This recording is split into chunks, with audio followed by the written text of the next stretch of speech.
आप देखना शुरू कर चुके हैं ग्लोब हरियाणा न्यूज। आज तारीख 31 मई 2026 वार रविवार। आज विश्व तंबाकू निषेध दिवस है। आज के दिन WHO यानी विश्व स्वास्थ्य संगठन द्वारा नशा न करने की सलाह दी जाती है। सबसे पहले आज की सुर्खियां।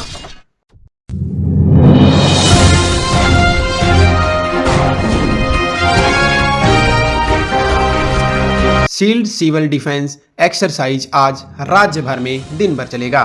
फरीदाबाद में डेमोलिशन ड्राइव, मस्जिद और मंदिर गिराए गए। Vinesh Phogat Asian games 2026 trials में हार से बाहर हुई।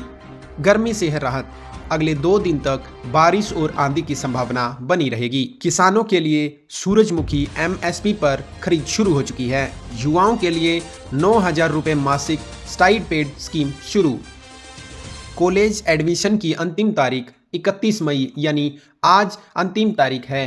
जो भी इच्छुक उम्मीदवार एडमिशन करवाना चाहता है तो आज आखिरी तारीख है। व्यापारियों को अब मिलेगी बड़ी राहत। CM नायब सिंह सैनी की विभिन्न घोषणाएं थोड़ी देर में विस्तार से बताएंगे।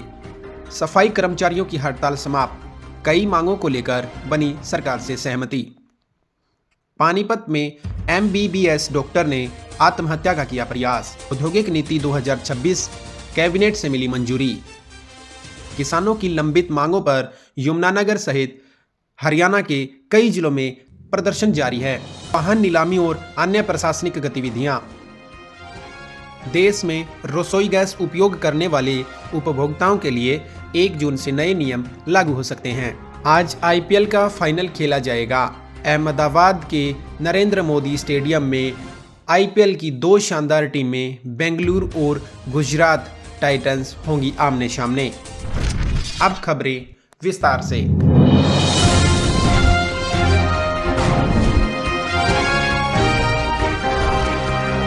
हरियाणा सरकार आज 31 मई को सभी 22 जिलों में बड़े स्तर पर civil defence drill Operation Shield चला रही है। इसमें air raid, drone attack, blackout, rescue operation आदि की मार्क ड्रिल शामिल है। मिनिस्ट्री ऑफ होम अफेयर्स के निर्देश पर हो रही यह एक्सरसाइज इमरजेंसी तैयारियों को मजबूत करने के लिए है।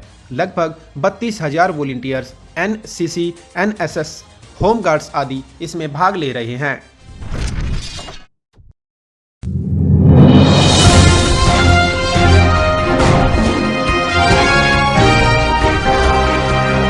फरीदाबाद में डेमोलिशन ड्राइव, मस्जिद और मंदिर गिराए गए।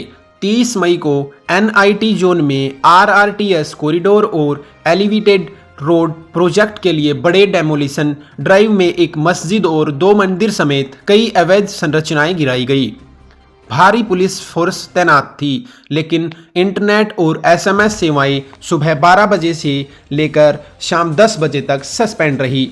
वहीं कांग्रेस के विधायक आफ्ताब अहमद ने खुलकर इसका विरोध किया।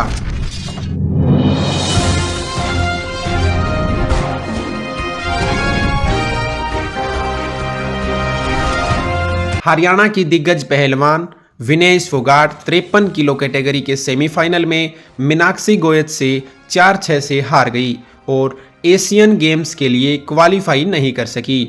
सुप्रीम कोर्ट की अनुमति के बाद ट्रायल्स में भाग लेने आई, लेकिन विवादों भरे दिन में निराशा ही हाथ लगी। विनेश फोगाट ने कहा कि मैं पूरे सिस्टम के साथ लड़ी। एक तरफ मैं अकेली और एक तरफ पूरा सिस्टम खड़ा था, लेकिन मैं फिर भी लड़ती रही और मैं आगे भी लड़ती रहूंगी। फिर दोबारा वापसी जरूर करूंगी। विनेश फोगाट सेमीफाइनल में हारने के बाद भावुक नजर आई। वहीं आपको बता दें, WFI ने एंटी डोपिंग नियमों का हवाला देते हुए विनेश फोगाट को 26 जून 2026 तक घरेलू कुश्ती में भाग लेने पर बैन लगा दिया था। इसके खिलाफ विनेश फोगाट ने हाई कोर्ट में याचिका दर्ज की थी। इसके बाद कोर्ट ने विनेश फोगाट के पक्ष में फैसला दिया था। विनेश फोगाट ने सेमीफाइनल हार के बाद कहा, मैं हारी नहीं हूं, मैं अपनी असफलता को कभी हार नहीं मान सकती। मैं अपने आप को एक बार फिर से मैट पर साबित करके दिखाऊंगी। आपको बताएं कि विनेश फोगाट को सेमीफाइनल में हराने वाली मीनाक्षी गोयत फाइनल में अंतिम पंगाल से हार गई।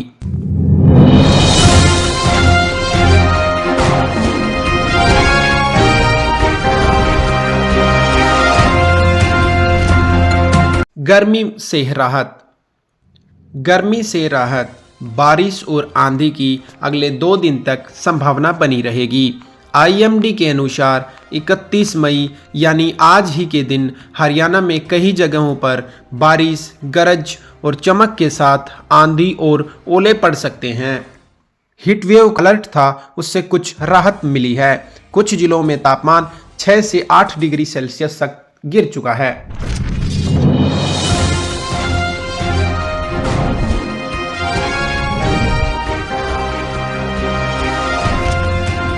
किसानों के लिए सूरजमुखी खरीद शुरू। हरियाणा सरकार ने सूरजमुखी की खरीद की तारीख एक हफ्ता पहले दी। 17 मंडियां अंबाला, कुरुक्षेत्र आदि मंडियों में खरीद शुरू हो चुकी है। सूरजमुखी की फसल 7721 रुपये प्रति क्विंटल एमएसपी तय किया गया है।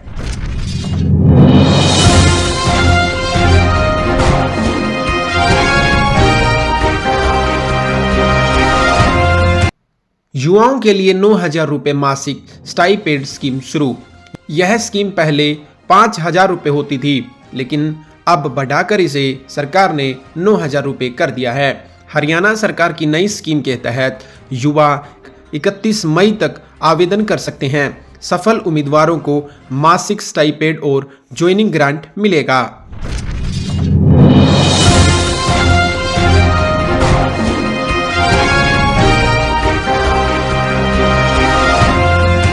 कॉलेज एडमिशन की अंतिम तिथि 31 मई यानी आज। हरियाणा में कॉलेज प्रवेश के लिए ऑनलाइन आवेदन की अंतिम तिथि आज है। पहली मेरिट लिस्ट 11 जून को जारी होगी। जो विद्यार्थी इच्छुक है वह कॉलेज की एडमिशन के लिए 31 मई यानी आज के दिन अपना एडमिशन करवा सकता है, नहीं तो बाद में बिना रजिस्ट्रेशन के कॉलेजों में एडमिशन नहीं किया जाएगा।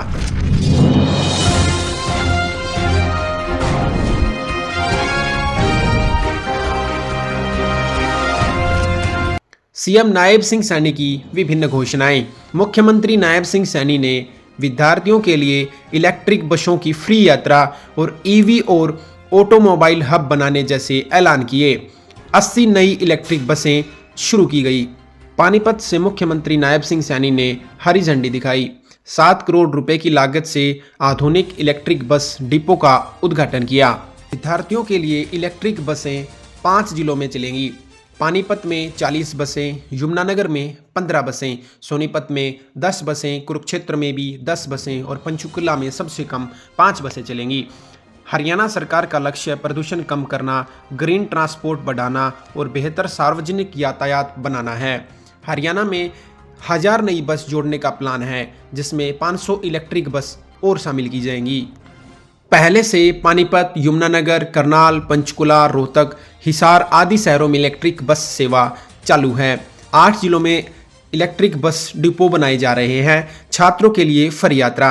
हरियाणा रोडवेज का स्टूडेंट बस पास इलेक्ट्रिक बसों में भी मान्य किया जाएगा। महिला और बुजुर्गों, दिव्यांगों के लिए आरक्षित छूट जारी रहेगी।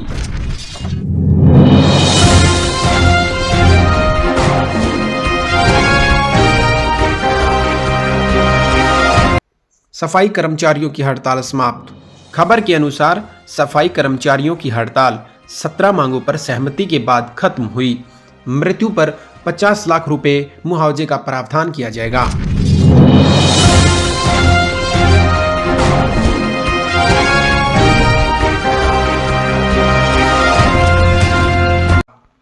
पानीपत में एमबीबीएस डॉक्टर ने आत्महत्या का प्रयास किया। हरियाणा के पानीपत में एक महिला एमबीबीएस डॉक्टर के साथ ब्लैकमेल, यौन शोषण और मानसिक प्रताड़ना के गंभीर मामला सामने आया है। डॉक्टर ने इस तनाव से तंग आकर मार्च 2026 में अपने घर की तीसरी मंजिल से छलांग लगा दी थी। छलांग मार्च 2026 की 12 तारीख को लगाई थी। पानीपत शहर मॉडल टाउन थाना क्षेत्र में डॉक्टर का घर है। छलांग के बाद डॉक्टर के पूरे शरीर में कई फ्रैक्चर हुए थे। वह कई दिनों तक पानीपत के अस्पताल में भर्ती रही। वर्तमान में वह बेड पर है, चलने और फिरने में असमर्थ है। आरोपी मोहित डॉक्टर का बॉयफ्रेंड स्कूल टाइम से जान पहचान थी। अश्लील वीडियो बनाकर ब्लैकमेलिंग, लंबे समय से मानसिक प्रताड़ना करना, 1 करोड़ रुपए नगद, सोना चांदी के जेवरात की डिमांड करना, शादी का दबाव और धमकियां दी। आरोपी ने कोल्ड ड्रिंक में नशा देकर वीडियो बनाया और फिर सालों से ब्लैकमेल कर पैसा ऐंठता रहा। मॉडल टाउन थाना में केस दर्ज है। डॉक्टर के भाई और चाचा ने शिकायत दी थी। डीएसपी स्तर की जांच हुई जिसमें डॉक्टर के सभी आरोप सही पाए गए। आरोपी मोहित और संभावित अन्य लोगों के खिलाफ 0 एफआईआर दर्ज की। मामले की जांच एसपी के निर्देश पर चल रही है। डॉक्टर एमबीबीएस पूरा कर चुकी है और पानीपत में ही प्रैक्टिस जॉब में जुड़ी थी। आरोपी से लंबे समय से रिलेशन था जो धीरे धीरे शोषण में बदल गया। परिवार को बाद में पता चला यह घटना महिला की सुरक्षा, साइबर ब्लैकमेलिंग और टॉक्सिक रिलेशनशिप को लेकर हरियाणा में चर्चा का विषय बनी हुई है। यह हत्या नहीं बल्कि आत्महत्या का प्रयास है जो ब्लैकमेलिंग के कारण हुआ। मामला अभी जांच के अधीन है। अगर आप या आपका परिचित कोई भी ऐसी स्थिति में है तो तुरंत पुलिस या कानून की मदद लें। अश्लील वीडियो ब्लैकमेलिंग में IT act plus POCSO act कड़ी धाराओं के तहत केस दर्ज होते हैं।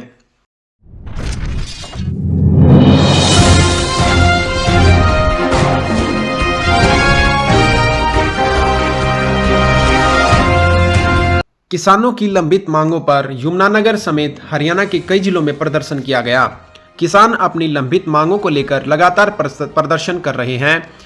किसानों ने ट्यूबवेल, बिजली कनेक्शन, पर्याप्त बिजली आपूर्ति, मुआवजा, एमएसपी गारंटी और भूमि अधिग्रहण से जुड़े मुद्दों को लेकर प्रशासन और सरकार के खिलाफ आवाज उठाई। हाल ही में यमुनानगर में किसानों ने बिजली नगर निगम कार्यालय का घेराव किया। लंबित ट्यूबवेल कनेक्शनों और अन्य समस्याओं के समाधान की मांग की। किसान संगठनों का कहना है कि कई वर्षों से उनकी मांगें लंबित हैं, जिसके कारण उन्हें आंदोलन का रास्ता अपनाना पड़ा।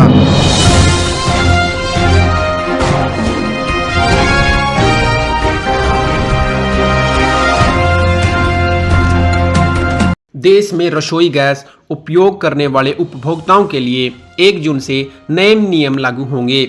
देश में रसोई गैस उपयोग करने वाले उपभोक्ताओं के लिए भारत सरकार और तेल कंपनियां 1 जून से नए नियम लागू कर रही हैं। 1 जून से ऐसे नियम लागू होंगे जिससे एलपीजी प्रयोग कर रहे लाखों उपभोक्ताओं पर प्रभाव पड़ सकता है। उन उपभोक्ताओं को ज़्यादा सतर्क रहने की ज़रूरत है जो एलपीजी और सीएनजी दोनों कनेक्शन से गैस का उपयोग करते हैं। जानकारी के अनुसार पीएनजी यानी पाइप्ड नेचुरल गैस सरकार शहरों में इसे ज़्यादा बढ़ावा दे रही है। इसके बाद भी लोग पीएनजी गैस लाइन्स के साथ एलपीजी का भी उपयोग कर रहे हैं। इसलिए तेल कंपनियों ने ऐसे उपभोक्ताओं की पहचान करना शुरू कर दी है। ऐसे में नए नियमों के अनुसार जहां पीएनजी गैस लाइन है और उनको पीएनजी कनेक्शन मिला हुआ है, उनको एलपीजी गैस सिलेंडर वापस करने होंगे। अगर ऐसा नहीं किया गया तो एलपीजी गैस कनेक्शन रद्द होने की संभावना है। बताया जा रहा है कि पीएनजी गैस मिलने की बाद 1 महीने बाद एलपीजी गैस कनेक्शन बंद करने की सलाह दी है। इसके अलावा रिफिल बुकिंगों के भी नियमों में बदलाव किया गया है। शहरों में बुकिंग रिफिल अंतराल की अवधि बढ़ाकर 21 से 25 दिन कर दी गई है और वहीं गांव में यह अवधि 45 दिन की कर दी गई है।